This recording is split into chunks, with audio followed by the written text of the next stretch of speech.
하나님 감사합니다.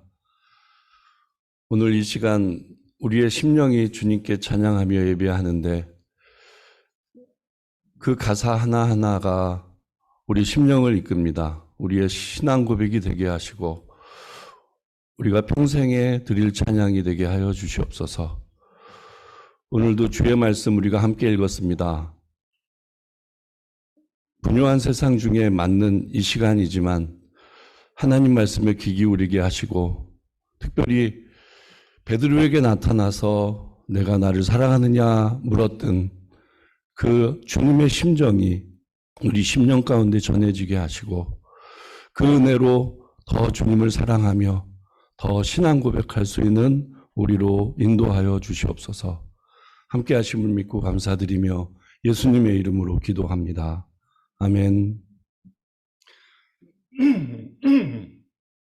죄송합니다. 찬양을 선곡하는 그 은혜가 있습니다.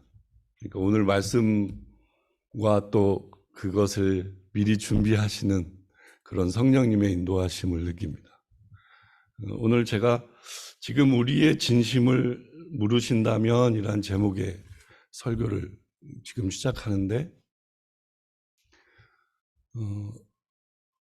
우리를 향해서 이렇게 펼쳐놓으신 세상과 그리고 맞닥뜨리는 일들 그리고 그 속에서 우리들의 상처와 고통들 그러면서 그러는 중에 붙들게 되는 것은 주님의 은혜입니다.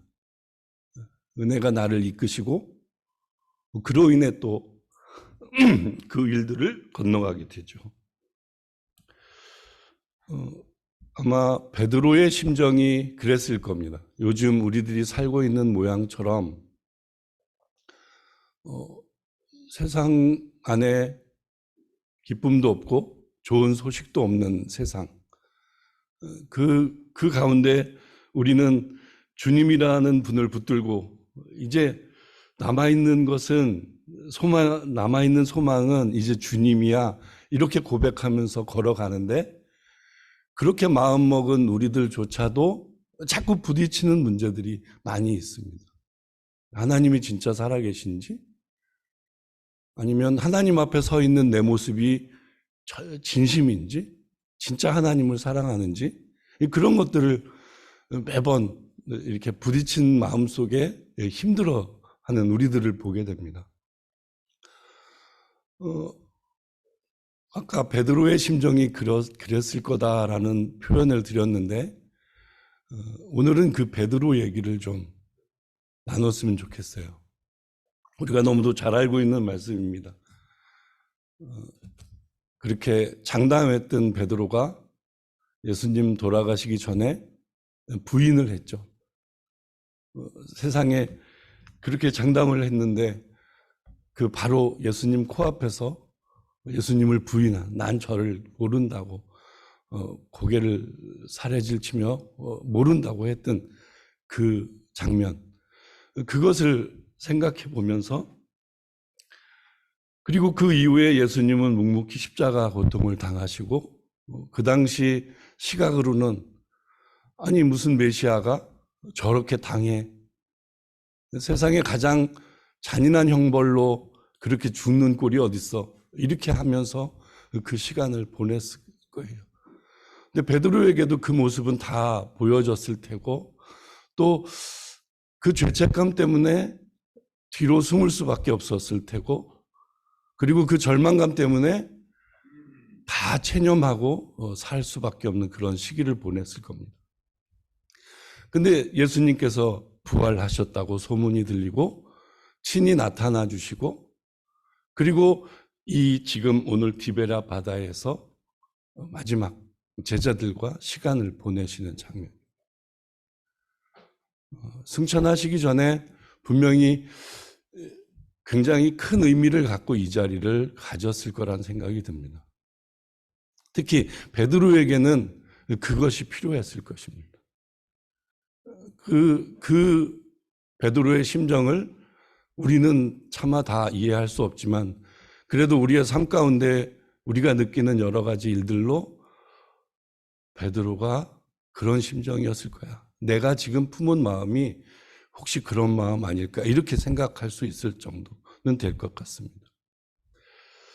그런 베드로에게, 그런 우리들에게 오늘 이 말씀이 예수님이 직접 이렇게 물어보시는 것으로 전달이 되고 있습니다. 제가 얼마 전에 박영선 목사님 설교를 하나 들었어요. 근데 공교롭게도 이 본문을 갖고 설교하는 그거를 편집을 해놓은 것을 보았습니다. 근데 그 말씀을 듣고서 내가 조금 뒤통수 맞은 느낌을 받았습니다. 평상시에는 이 말씀을 이해할 때 제가 지금 이렇게 말을 끌어온 것처럼 절망감에 있는 베드로를 찾아오셔서 한번 회복의 기회를 주시고 그 회복의 능력으로 이제 많은 일들을 감당하게끔 그렇게 하시는 모습으로만 이해를 하고 있었거든요.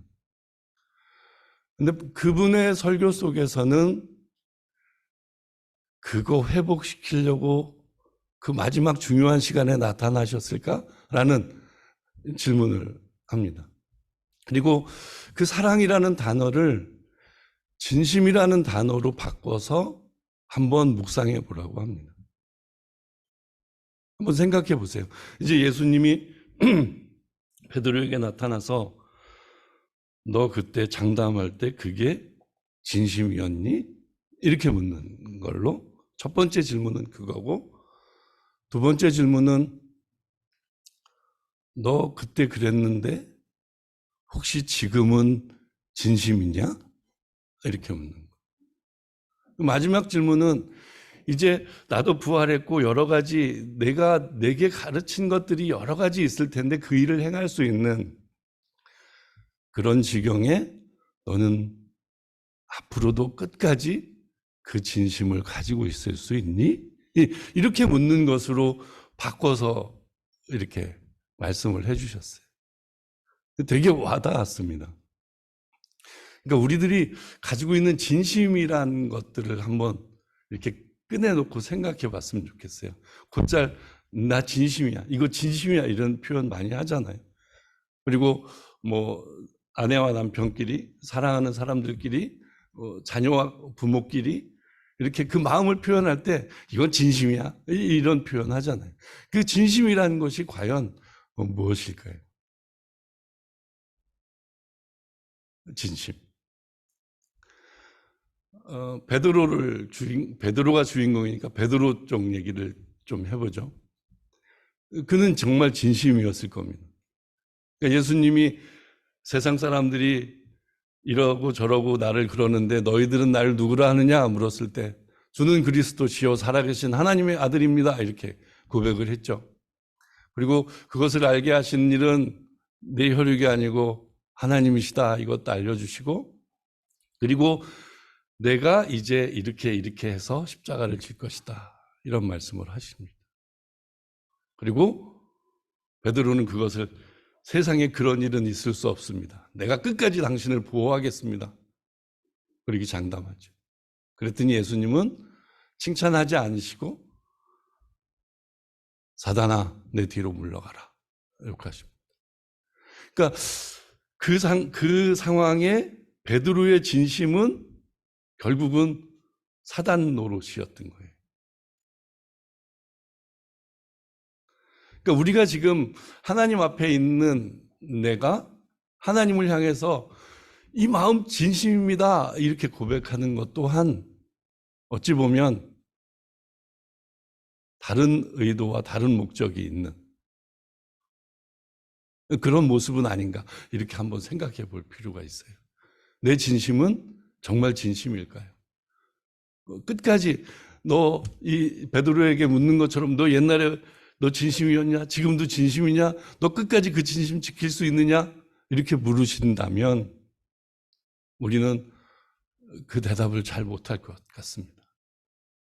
그 진심이 그렇게 우리는 장담하지만 연약한 거예요. 근데 우리는 어떻습니까? 우리의 진심을 만들 만든다는 표현을 좀 써도 될지 모르겠어요.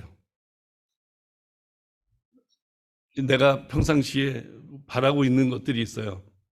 근데 그게 뜻처럼 안 돼요. 내가 하나님께 기도도 하는데 잘 풀리지 않아요. 그러면 우리는 어떤 마음으로 하나님을 대합니까?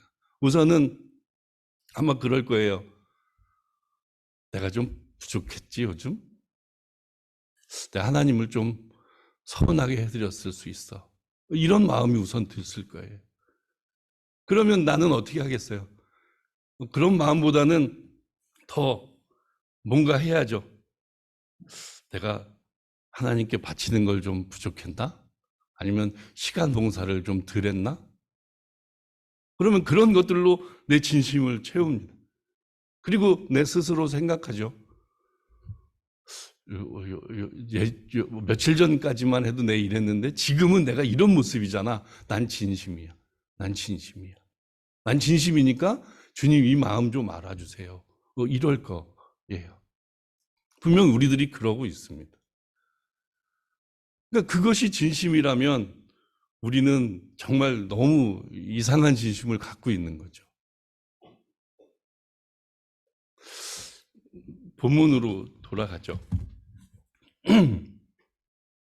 아까 배경 설명은 했으니까 그런 마음 심사를 갖고 있는 베드로에게, 그리고 이제 그 이전에 바로 진짜 예수님의 능력을 또 한 번 경험했어요. 이렇게 시키는 대로 하니까 뭐 153마리 물고기도 잡고, 그리고 친히 예수님께서 조반을 준비해 두시고 와서 먹으라 하고. 그러니까 그때 이렇게 베드로의 그 만약에 영상이 있으면 한번 봤으면 좋겠어요.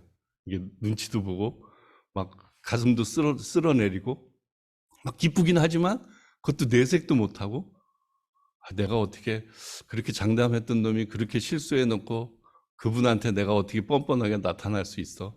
막 이런 심사로 있을 거예요. 그리고 근데 이제 그런 마음이니까 뭐라고 왁작지껄 기뻐하지도 못하고 잠잠히 있는데 예수님이 이렇게 물어보는 거예요. 내가 나를 사랑하느냐? 뭐 아까 박영선 목사님의 표현처럼 너 그때 진심이었냐? 이거를 듣는 베드로의 마음을 한번 계속 연상해 보세요. 내게 나타나서 내가 조금 진심이라는 것들을 만들어서 하나님께 나아가고 있다고 생각했는데 갑자기 너 진심이냐? 이렇게 묻는 거 마찬가지죠. 그러면 아까 말씀드렸듯이 이것은 예수님의 찾아오심은 베드로의 그 심사를 회복시키시려고 오셨다. 이렇게 이제 생각해 볼 수 있는 거죠. 그 평안을 가지고 계신 분이니까 만나는 사람마다, 만나는 공간마다, 만나는 시간마다 그 평안을 끼치실 거예요. 그분이 이제 그 제자들을 향해서 그 평안을 끼치고 계신 거죠.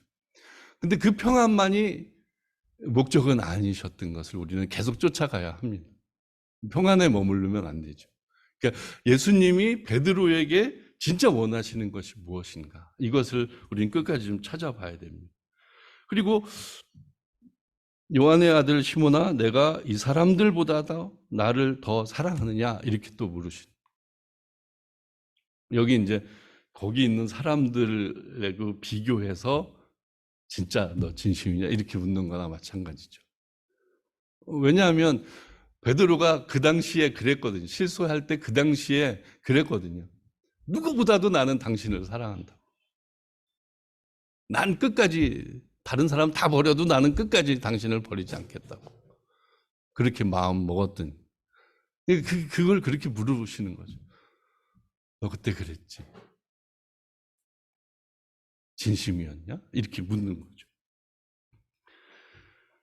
그러니까 이제 궁색한 대답을 할 수밖에 없는 베드로죠. 주여 그러하외다. 아마 이 좀 약한 모습으로 지금 되게 소극적으로 대답하는 것을 느낄 수가 있어요. 옛날에는 장담했어요. 내가 그럴 수 있었을 것 같으니까 장담했어요. 근데 지금은 그런 많은 회한 속에 아마 어떻게 내가 뻔뻔스럽게 그렇게 대답해요? 그렇게 마음을 갖고 있지만 어떻게 그렇게 대답해요? 그런 마음으로 지금 이렇게 대답하는 거죠. 내가 주를 사랑하는 줄 주께서 아시나이다. 그러니까 어떻게 보면 되게 편한 말이죠. 난 잘 몰라요. 내가 진심인 줄 알았는데 진심이 아닌 것도 같아요.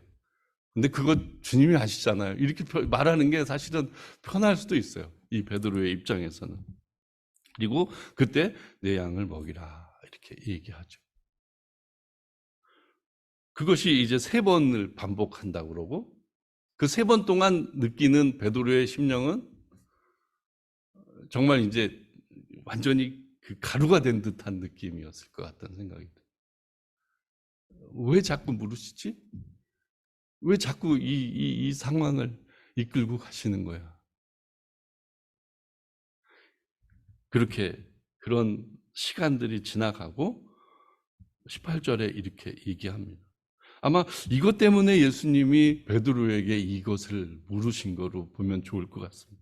내가 진실로 진실로 내게 이르노니 젊어서는 내가 스스로 띠띠고 원하는 곳으로 다녔거니와 늙어서는 내 팔을 벌리리니 남이 내게 띠띠우고 원치 아니하는 곳으로 데려가리라. 아마 우리는 이게 이루어진 사실이니까 다 알고 있죠.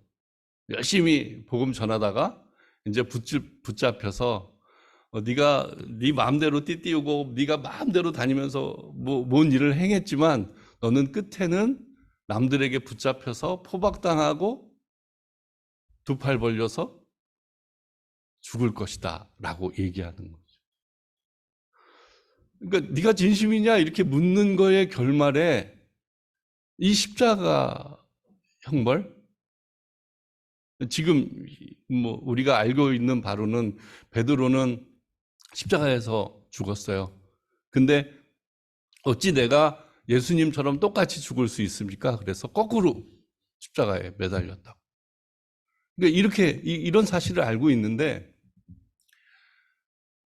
찾아오셔서 물어보시고 너 이렇게 돼. 이렇게 얘기하는 장면인 거죠. 그러면 우리가 조금은 여지껏 이해했던 것보다는 조금 더 깊이 묵상할 필요가 있습니다. 그냥 그 영혼 회복시켜서 무엇인가 미션을 주신 것을 수행하게끔 하시는 그런 모습으로만 이렇게 보았었는데 거기에는 이 모습 속에는 그 과정 안에서 우리가 추구해야 할 것들이 우리가 바라야 할 것들이 지금 나와 있다는 거죠.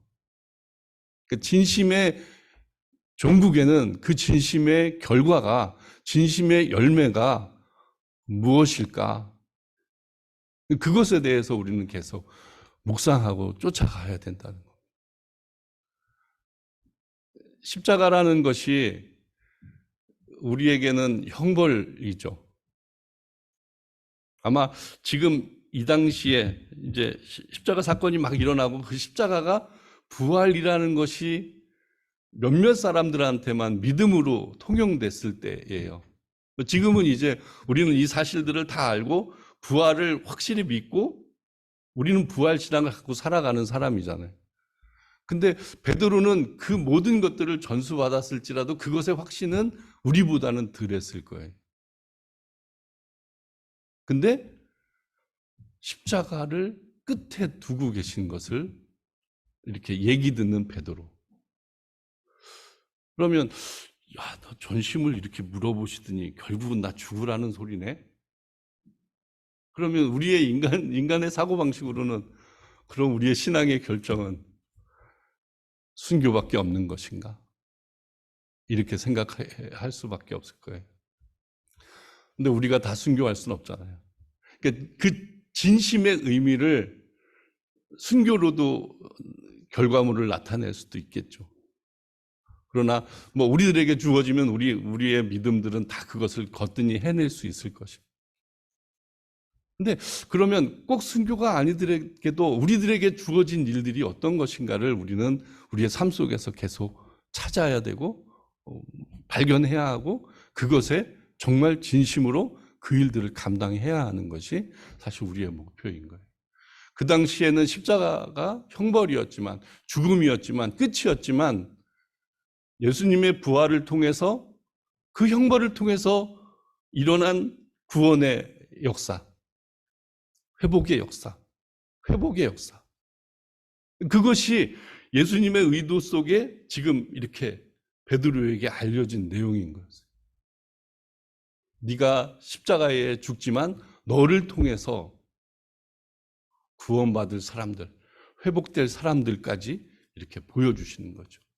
그것은 그냥 여기에서 우리가 말로 흐르는 것 같지만 성경에 다 나와 있는 것이에요. 왜냐하면 그리스도는 참 그리스도시요 하나님의 아들이십니다. 이렇게 고백했을 때 예수님은 베드로에게 교회를 약속하셨잖아요.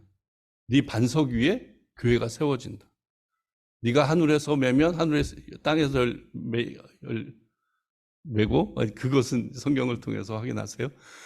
그런 권한을, 그런 권위를 교회를 이렇게 주셨어요. 그러면 베드로에게 지금 맞닥뜨린 그 사역 가운데 가장 중요한 것은 그 말씀대로 이루어지는 교회를 세우는 것입니다.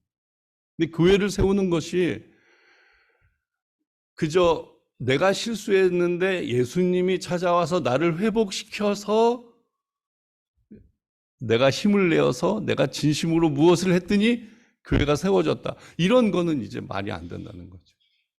예수님은 지금 이 땅에 오셔서 베드로를 만나 주셨고 베드로를 준비케 하셨고, 근데 그 베드로를 준비하시는 과정에서 이렇게 우리들의 눈높이로 봤을 때 1년 됐으니까 저 정도, 2년 됐으니까 이제 수제자, 3년 됐으니까 이제 십자가 형벌을 받을 만한 믿음, 이렇게 쑥쑥쑥쑥 자라나는 그런 등식이 아니었던 거죠. 그러니까 끝까지 다 키워놨더니 결국엔 3번 부인하는 그런 자였어요. 실수하는 자였어요. 그러니까 뭔가 된 줄 알았는데 다 무너져 버리는 그런 신앙이었어요. 그러면 지금 디베락 바다에서 만난 것만으로 무엇인가 변할까? 예수님의 눈에는 그게 없었을 겁니다. 돼도 그렇게 매번 해도 안 될 거를 예수님은 더 아셨을 겁니다. 그래서 택하신 방법이 그 자신을 정확하게 파악하게 하고 너는 너 혼자는 안 된다. 너는 그런 놈이야. 너는 그렇게 지금 그 패배감을 갖고 또 지금 내가 이렇게 다독거려 주지만 언젠간 또 그 패배감으로 절망할 것이고 무슨 일 부딪히면 또 쓰러질 것이고 그럴 게 뻔한 놈이야. 이렇게 얘기해 주시는 거죠. 그러면서 여지껏 처음 택하셔서 계속 동행하셨던 것처럼 그리고 지금도 나타나셔서 조반 만들어 주시고 뭔가 계속 해 주시는 것처럼 내가 너희와 함께한다. 내가 너희와 함께한다. 너 실수했지만 내가 그 실수를 기반으로 내가 너를 이 일까지 감당하게 한다. 이 일까지 이루게 한다. 이렇게 계속 우리 이 베드로를 깨우쳐 주시는 거죠. 그러니까 우리들도 우리의 현실 가운데 사실 이 사실이 정말 너무도 많이 이렇게 적용할 수 있다는 것을 생각해 봅니다. 아까 진심을 만들어내는 우리들을 살펴봤어요. 하지만 그 진심이 얼마나 가든가요? 뻔합니다. 그러니까 우리 마음을 이렇게 원으로 두면 파이 조그만 부분의 진심을 갖고 진짜 진심인 것처럼 합니다. 근데 어떤 사실이 오고 어떤 상황에 부딪히면 그 진심은 오간데 없어요. 그 조그만 조각이라도 오간데 없어요. 그런 우리들의 진심인 거죠. 그러면 왜 우리 그런 정말 바보 같은 우리들을 사랑하셔서 십자가 형벌까지 감당하시면서 우리를 구원하셨는가? 또 우리들에게 뭔가 이렇게 미션을 주셔서 뭘 하게 하실까? 뻔한데. 근데 그 속에서 계속 우리들에게 알려주시는 것은 내가 너희와 함께한다. 너 그런 놈이지만 내가 너와 함께함으로 그 일을 같이 이룬다. 베드로가 사실은 그 모습을 알아가는 과정이었던 거예요. 이것은 단지 예수님 만나서 회복받는 그 정도의 수준이 아니고 이제는 그렇게 하시는 예수님의 모습을, 그리고 내가 예수님이 그렇게 필요한 이유를 그렇게 알게 되는 과정이었던 겁니다. 그래서 우리가 자꾸 우리 삶 속에서 이 사실들을 좀 연관지어서 묵상했으면 좋겠어요. 아까도 계속 제가 몇 번에 번복해서 내 진심을 얘기했잖아요. 하나님 앞에서 내 진심을. 뭐 더 예를 들지 않더라도 우리 진심은 금방 드러나잖아요. 그 진심 가운데 예수님은 이렇게 물어보십니다. 내 기도 가운데 이렇게 물어보십니다. 너 진심이냐? 근데 그 진심이라는 그 물음 속에는 나는 너를 안다.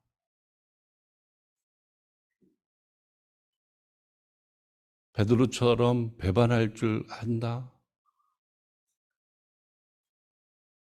내가 우선이 되지 않고 다른 것이 우선이 될 줄 안다. 그것을 자꾸 물어보시는 거죠.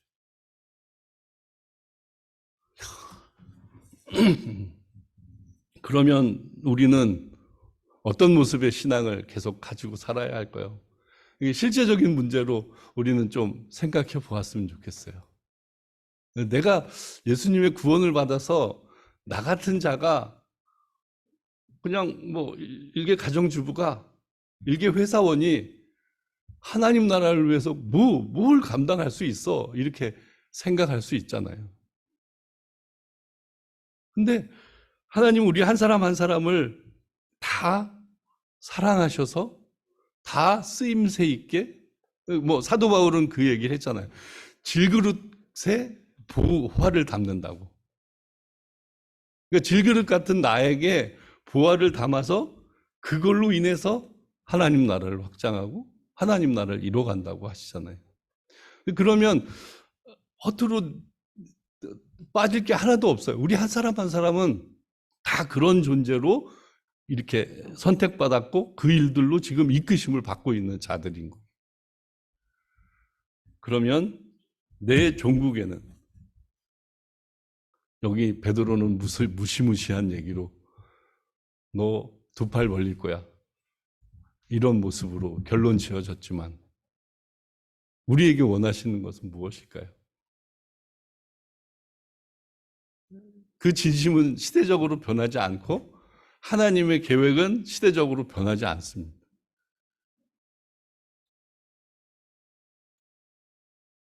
결국 우리들에게 맡겨주신 일은 복음 안에 사는 것, 하나님 계명 안에 사는 것, 그리고 그 계명대로 살았을 때 하나님을 사랑하니까 내 이웃을 내 몸과 같이 사랑할 수 있게 됐고, 그 일로 그 이웃도 하나님이 어떠하신 분인 줄을 알게 됐고, 그래서 하나님 나라가 확장되는 모습을 갖게 되는.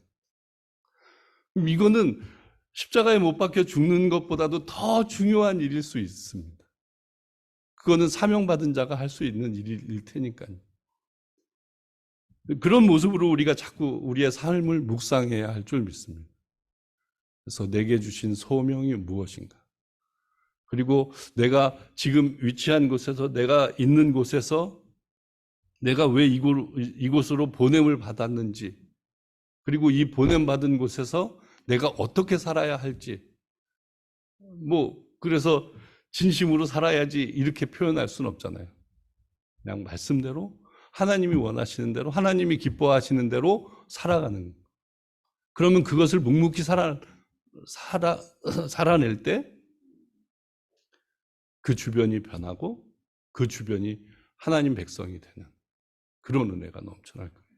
그 회복을 우리는 이 말씀 속에서 볼 수 있어야 합니다. 예수님이 이 땅에 오신 이유가 그것이기 때문입니다.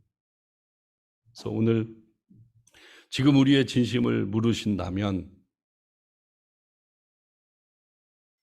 우리는 어떻게 대답해야 할지를, 그러니까 우리의 심령이 어떤 모습으로 주님께 화답해야 할지를 우리는 계속 묵상해 가야 합니다. 우리는 그 뒤에 말씀 아까 읽진 않았지만 한 대목을 보고 마무리 짓죠. 그러니까 베드로하고 요한 얘기가 나오는 거예요. 지금 베드로가 이 얘기를 듣고 요한이 어떻게 됩니까? 이거를 묻는 장면입니다. 그러니까 요한은 이 요한복음을 쓴 사람이고 쓴 제자고, 요한은 유일하게 순교를 당하지 않아요. 그러면 이것을 왜 여기 마지막에다 기록해 놨을까? 이것도 잠깐 생각해 보면 좋을 것 같아요.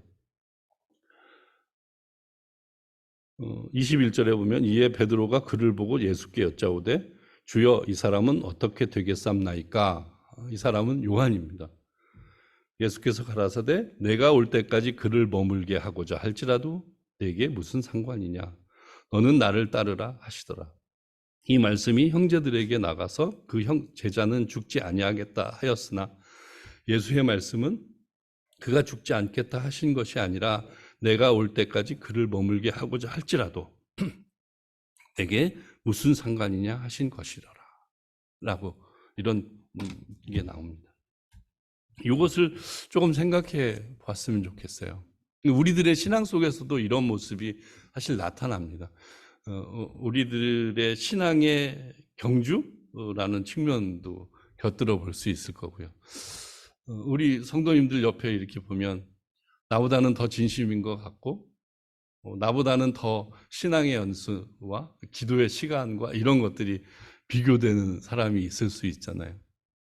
그러면 나를 향하신 어떤 하나님의 소명과 이런 것들이 깊이 생각 들어질 때 그걸 생각하게 돼요. 내 진심을 세우는 과정에서 저분은 저런데 나는 왜 요 정도지? 막 이런 비교도 아닌 비교를 하게 됩니다. 그런 모습을 여기서 잠깐 보게 되는 거죠. 그러니까 하나님 앞에서 나 한 사람 한 사람은 다 그저 하나님이 주신 계명대로 그 소명대로 살아가고 있는 우리들이에요. 근데 우리가 그것을 보고 이제 그 긍정적인 영향을 받으면 좋은 거죠. 저 집사님은 저렇게 열심히 해요. 저렇게 전심인 것 같아. 나도 더 열심히 해야지. 이런 느낌은 받아도 좋을 것 같습니다. 그러나 우리는 그렇잖아요. 우리가 이따 오후 시간에 그런 마음들을 좀 더 살펴볼 건데 우리가 다 따로 추구하고 막 이렇게 채우려고 하는 그런 마음덩이가 있어서 그런 것들이 더 우리를 힘들게 할 경우가 있습니다.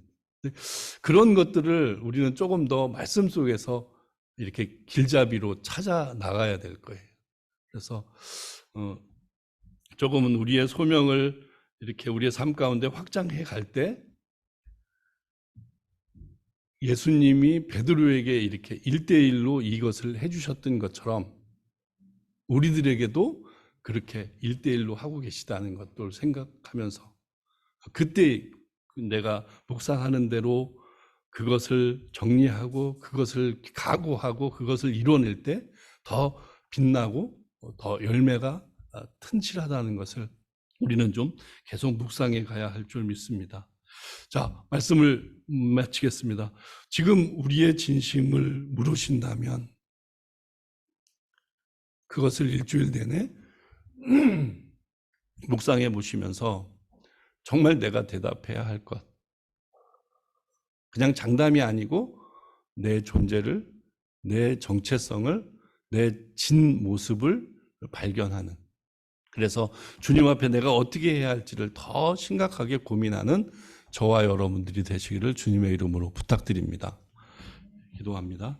하나님 아버지 감사합니다. 오늘도 주의 말씀 우리가 나누며 감히 하나님의 마음이 어땠을까, 또 그 당시에 등장한 성경의 인물들이 어떤 마음이었을까, 이런 것들을 좀 생각해 보게 됩니다. 그 안에서 우리의 삶이 비춰지게 하시고 부족하고 연약한 점이 드러나게 도와주시옵소서. 그래서 우리가 묵상을 통해서 밝히 알아야 될 것들 성령님께서 친히 알려주시고 심령과 골수를 쪼개기까지 하신다는 주님의 능력이 우리를 바로 세워주시옵소서. 늘 말씀과 동행하는 우리로 삼아주실 줄 믿사오며 예수님의 이름으로 기도합니다. 아멘.